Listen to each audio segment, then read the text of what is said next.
Alright, today we're going to be talking about earthquakes. What happens in an earthquake, how they occur, earthquakes in the PNW, and how to be prepared for one. In a basic sense, the earth is made up of many different layers. The inner core, the outer core, the mantle, and the crust.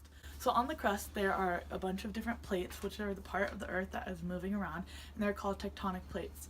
These plates move because the liquid mantle underneath has convection currents, which means that heat rises and then falls, creating swirling movements within the earth, which makes the tectonic plates shift.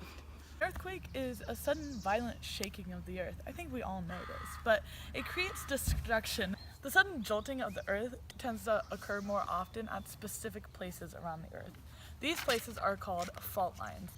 Fault lines are where tectonic plates on the earth meet, and the earthquakes mostly happen around this area because this is where they're always shifting, and you're gonna have plates either like subducting, and this is also where you would have the formation of mountains. If two plates come together and squish up like this, then you're gonna have mountains. Or in an ocean, if you have two plates coming together and diving down like this, that's going to create trenches within the ocean. Specifically in the PNW, there are many fault lines, so that means that there could be a lot of earthquakes here, but they all tend to happen sort of in the same location.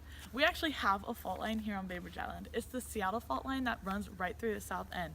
But this is kind of worrisome because if an earthquake were to happen here, especially a big one, it could be extremely destructive, especially to the southern part of the island. Not really something to worry about though, because it's very likely that it wouldn't occur there. In a recent Kitsap Sun article, author Tristan Bark, I think that's how you pronounce his name, pronounce his name, wrote, "The last time the Seattle fault shook with a magnitude greater than 7.0 was around 900 AD. A lot of scientists around here are saying that we are due for a big earthquake, but this is not really necessarily true. We could have a big one tomorrow, but we also couldn't. There's nothing to really be worried about because the chances of a big one to happen are almost just as likely as it to not happen. A lot of articles that you will read will say that we have like a 1 in 3 chance of having a huge earthquake, and like nobody really knows when earthquakes occur, and so it's really hard to predict when a big earthquake is coming or how big it's going to be. So it's not really something to worry about, but something to definitely be educated on and prepared for.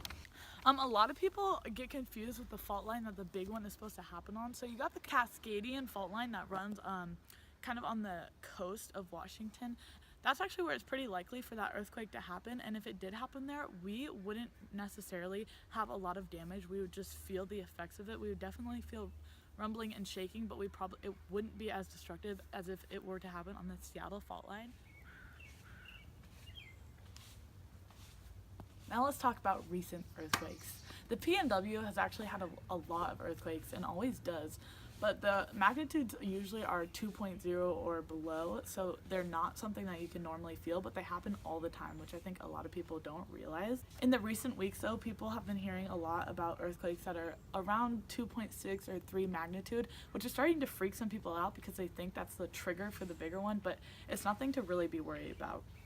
So once you get between a 3 and a 4 magnitude is when you can start to feel a little bit of rumbling. So I think the fact that people are feeling some rumbling with a little bit bigger earthquakes is when people are starting to freak out a little. On Thursday morning of May 11th, there was a 3.4 earthquake in the water just off of the south end of the island, and a lot of people were talking about it. I was looking at Q13 Fox News, and they were talking about how it was a growing swarm of around 50 earthquakes at this time, but they're all pretty small.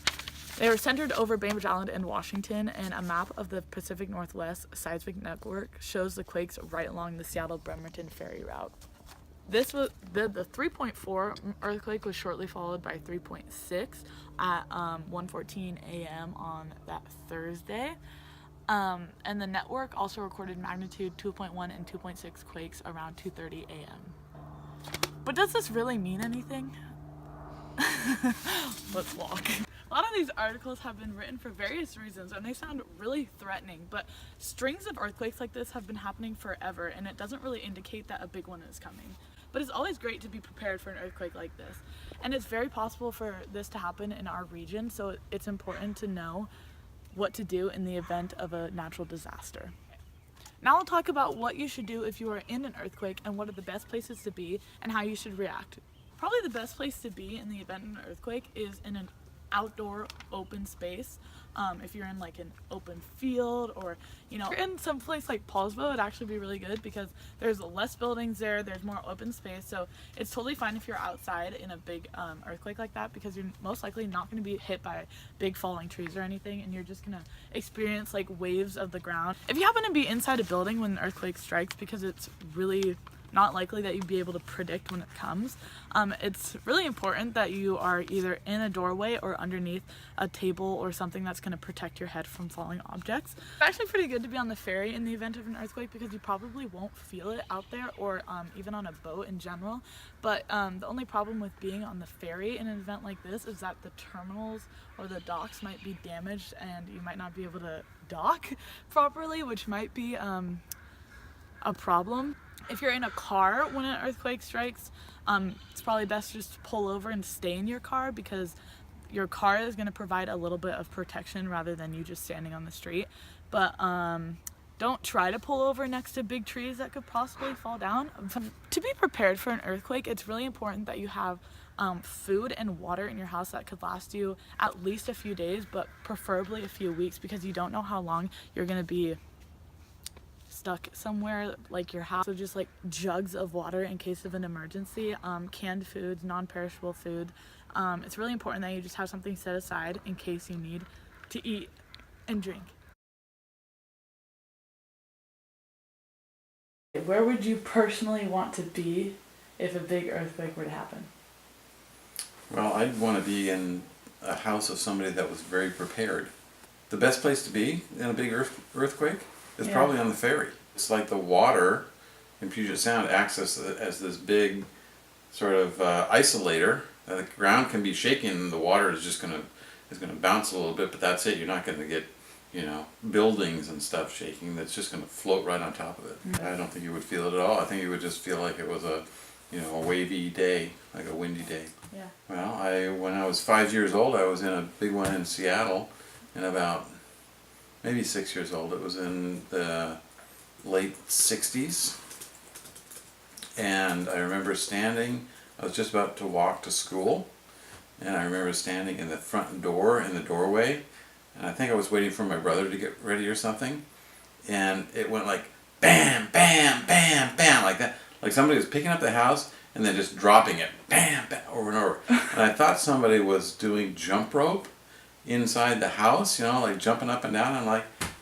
hey Jim, are you jumping rope? What is going on? And it was so weird. Bam, bam, bam, like that. And we didn't have internet or anything in those days, so it's like nobody knew what was going on for like hours until something came on the news. It was really weird.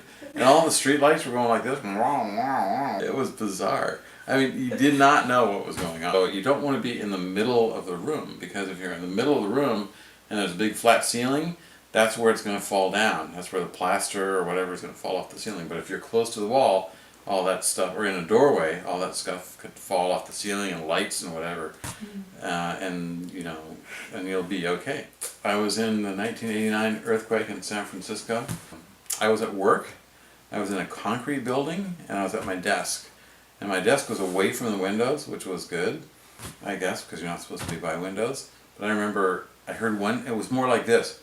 It was like wah wah wah wah.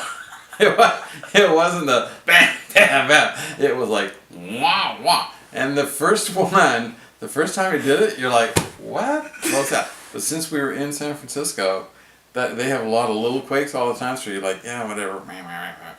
But this one, you could tell it was different. It was like wah wah, and then you had like, I don't know, it seemed like an hour, but it was like 5 seconds, and then there was another bigger one.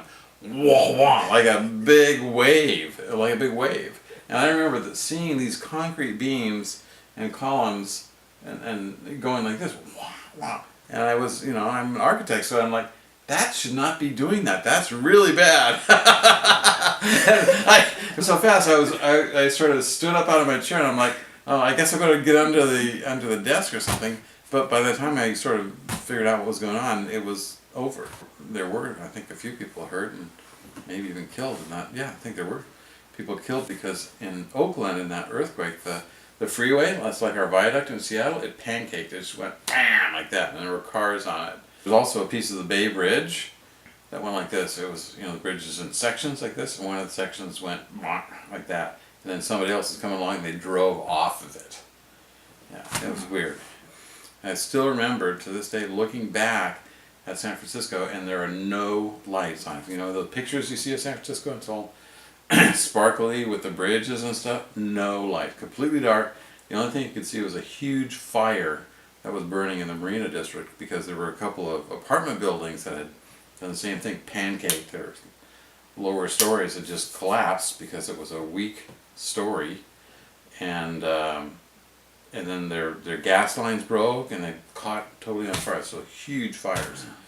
The thought is try and be in more modern buildings, right? Because the buildings, the building codes get stricter and stricter every 3 years. Actually, they develop a new code every 3 years. Like we just went through a new code cycle last year. They implemented a new code, and all of the structural requirements are higher for buildings that are built today as opposed to buildings that are built 80 years ago or even 10 years ago.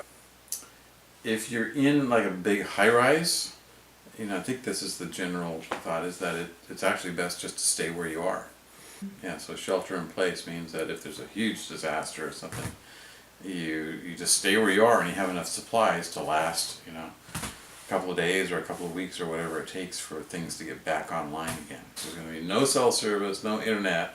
People are just going to have to depend on each other. No, don't run to an elevator. Staircases in big high-rises are in what they call the core of the building, and that's the structurally most strongest part. In the US, for example, it's very, very rare for buildings to collapse. In downtown Seattle, I would say definitely you're better off being inside a building than in the streets. When the buildings shake around, like stuff that's on the buildings, it's going to fall down into the streets. So, and that stuff is really, really heavy. It weighs thousands of pounds. You do not want to be anywhere where something can fall on top of you. The other lesson I would like to say to all of you out there is make sure you keep your gas tank at least half full. That's also drink lots of water. I would say basically be prepared, be aware, but don't worry about it.